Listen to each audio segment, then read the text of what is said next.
Welcome back to the Bumper Breakfast. Of course, we had to start with last week's episode of the political participation in politics. We were looking at people with disabilities. Today, we're combining both, and we're going to be talking about women, their participation, and of course, we're going to be looking at people with disabilities as well. That's why we have Mr. Tolani Ojuri back here in the studio this morning. Mr. Ojuri, good morning. Good morning. And good to have you here. And I have the Vice Chairman of Ikorodu Local Government, the PRO of Women for Swagger National, in the person of Princess Folasade Olabanji-Oba. Good morning. Good to have you. Good morning. Good morning, everyone. It's a pleasure having you both. So I'm going to begin from the women perspective this morning, and I want to find out, when they talk about minorities in Nigeria, women do not belong to that category.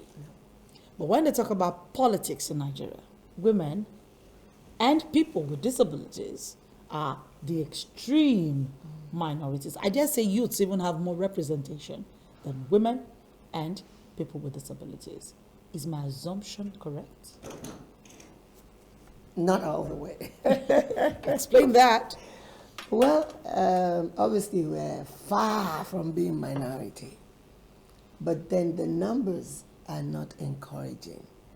But in comparison to the youths, I think the youths actually took theirs louder than us in the past few years with Project Loud in making sure that the narratives change with all the not too young to run and all that.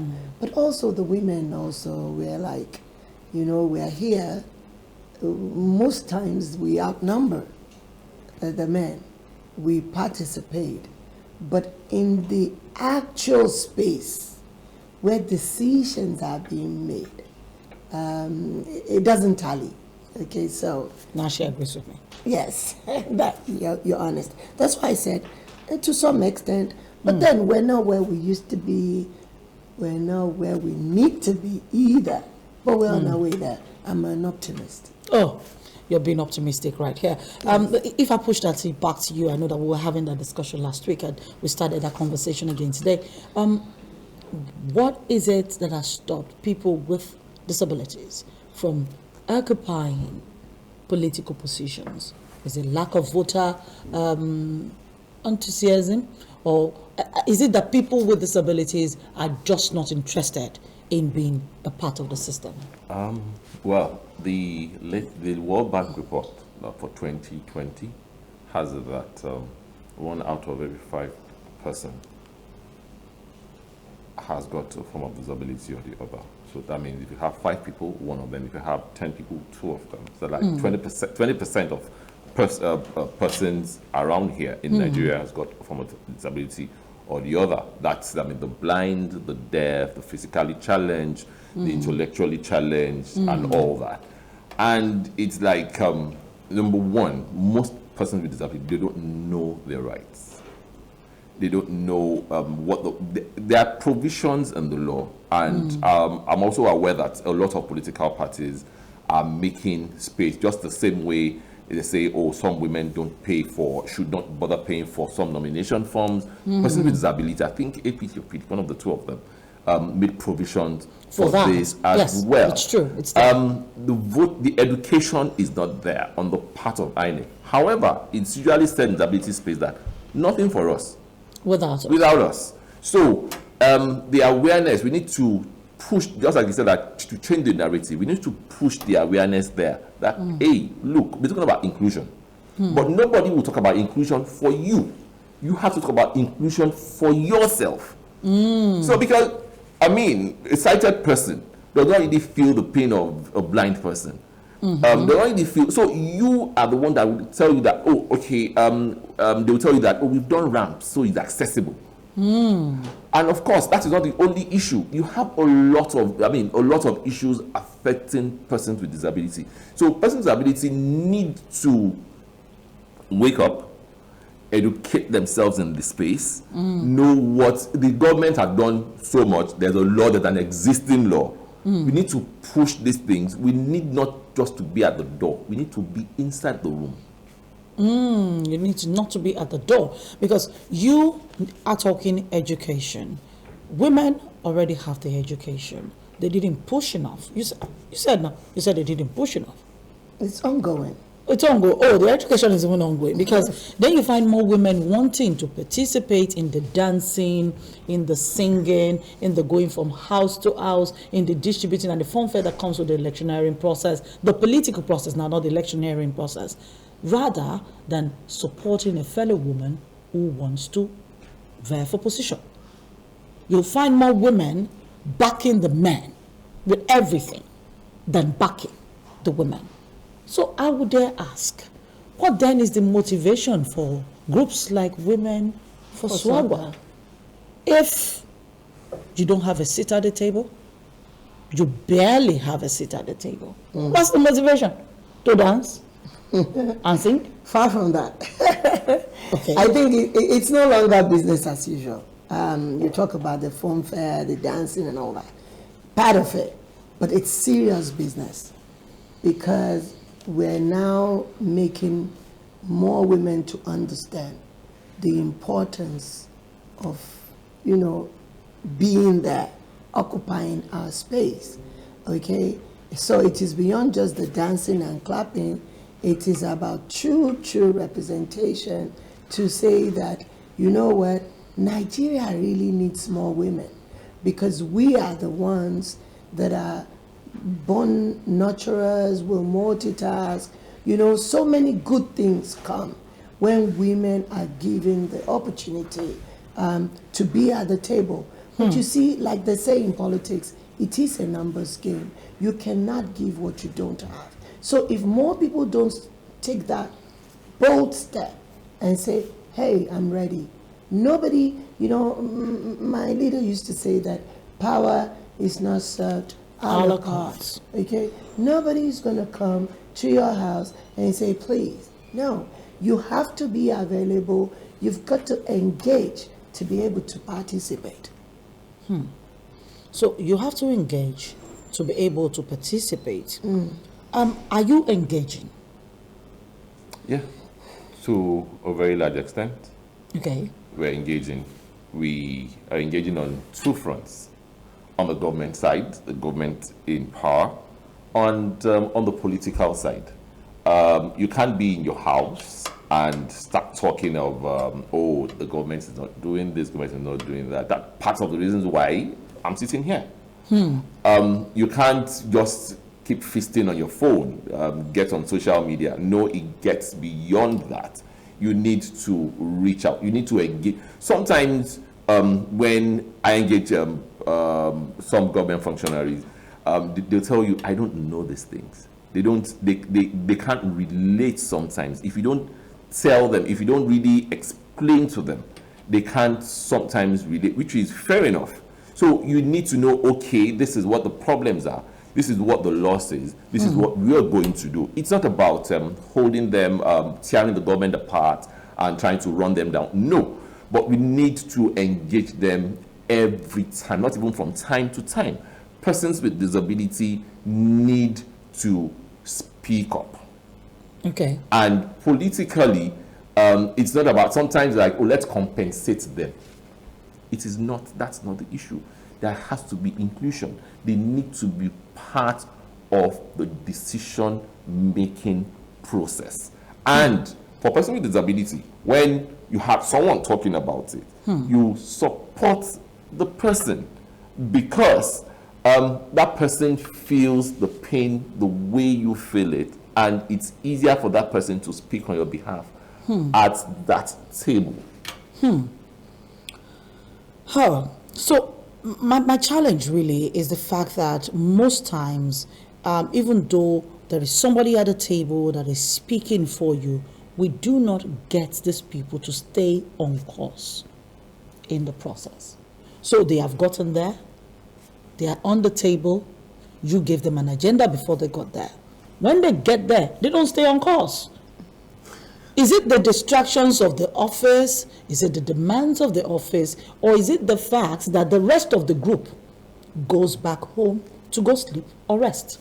It said that it's a common parlance now that when you're on the table, you observe table manners. It's that you don't talk while you are eating. Concern Nigerian politics, which I find very, very disgusting and very distasteful for persons representing persons with disability at that table. That is why, really, let me put it bluntly, we're dragging them. We are really holding because this is what we sent you there to do. These are the issues on ground, and you're not telling me, oh, government, this is government. Government works differently. You have human beings in government. In some other climes, government gives the examples. Government is a yardstick. So you telling me that, oh, this is government, doesn't work this way, things has to be slow because this is government. No. We engaging them, we are holding them. It's not about the person, number one, it's about the system. So if you can't stand the heat, then you don't have a choice. Then you leave the kitchen. It's as simple as that. So you won't say because you are in government, oh, things, you can't do what we send you there to do. No. We are changing the narrative. We are holding people now to account. Because, mind you, in politics now, things that were not happening before are started happening now. So if we warn you that, hey, you are not doing what we sent you there to do, you might not just bring to the consciousness that we can bring you back home. But does that also apply to the women? Because you put the women there. Do you call them? Because now you are in government. I know you're doing a lot, so you don't count. I won't use you as the yardstick here. Is there a system where you can do the same as well? Because it looks as if everybody just goes back to their markets or to their offices. That's not true. I talk about the numbers game, okay?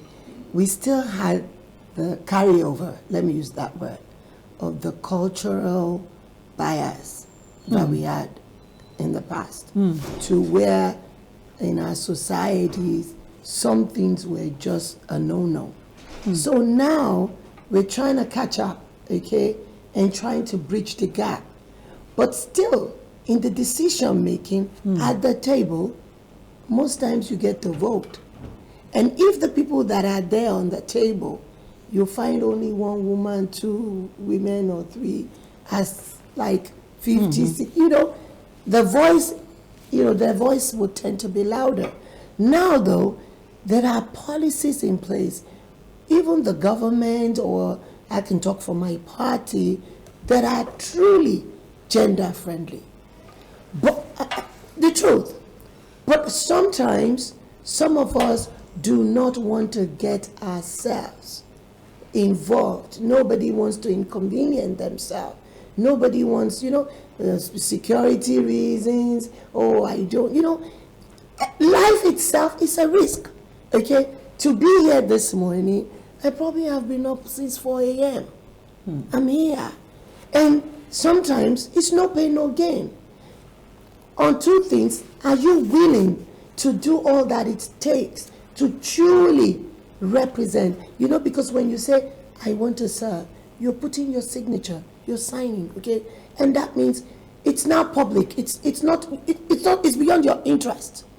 It is public interest.